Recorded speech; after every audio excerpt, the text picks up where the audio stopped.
ఇందులో మేము అప్లోడ్ చేసాం, మా కంప్లైంట్ పైకి పంపించాం అని ఒక ఆత్మ సంతృప్తి వరకు వెళ్ళాం? రెండు రకాలు. ఒకటి ఇది బేస్ చేసుకుని పార్టీ తెలివైన వాళ్ళు అయితే ఇలాగ దాంట్లో అప్లోడ్ చేయగానే ఫాలో అప్ వర్క్ చేయాలి. అది సరే, అక్కడ ఒక మానిటరింగ్ వ్యవస్థ ఉండాలి దీని మొత్తం. అలా చేయగలిగితే జగన్ సూపర్ లీడర్, నిజమైన నాయకుడు.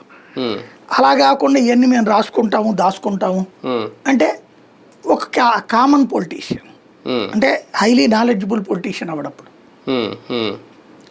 కొంత సెల్ఫిష్ పొలిటీషియన్ కూడా అవుతాడు. అది జగన్ తేల్చుకోవాలి. అంటే ఒక లైబ్రరీలో డిజిటల్ లైబ్రరీ తయారు చేసి పెడితే రేపు పొద్దున్న 4 ఏళ్ళతో అధికారంలోకి వస్తే కదా అవన్నీ చూడాలనేది.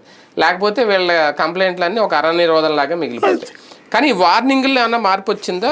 నిన్న ఆయన మాటలు చూస్తే మేము వస్తే చక్రవడ్డీతో ఇచ్చేస్తాను కొంచెం తగ్గేమన్నా మాట్లాడినట్టు అనిపించిందా ఇంతకు ముందులా కాకుండా? అట్లా ఇంకొంచెం ఎక్కువగా ఇప్పుడు యాప్ కూడా పెట్టామని చెప్తున్నట్టు. అప్డేటెడే కదా.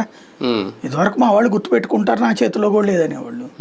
ఇప్పుడు అదే కాదు కదా, ఖచ్చితంగా అన్ని నోట్ చేసుకుని చూద్దామని చెప్తున్నాడు కదా. ఎవిడెన్స్ వస్తుంది. ఇప్పుడు ఇవాళ గొడవ జరిగింది, ఇవాళ అరెస్ట్ చేశారు పోలీసులు. ఇవాళ కోర్టులో కూడా ఏమని వచ్చింది, గతంలో కేసుల్ని ఇప్పుడు తీసేయమని చెప్పట్లేదు. వాళ్ళు ఇప్పుడు ఎలవ్ చేశారు కదా, వల్లభనేని వంశీ ఇష్యూలోను, తెలుగుదేశం పార్టీ కార్యాలయం మీద దాడి ఇష్యూలోను, ఇట్లాంటి. కాబట్టి ఇప్పుడు ఇవాళ వీళ్ళ చేతిలో ఎవిడెన్స్ ఉంటే రేపు పొద్దున చేస్తారు వీళ్ళు కూడా, ఆ ఉద్దేశం. కానీ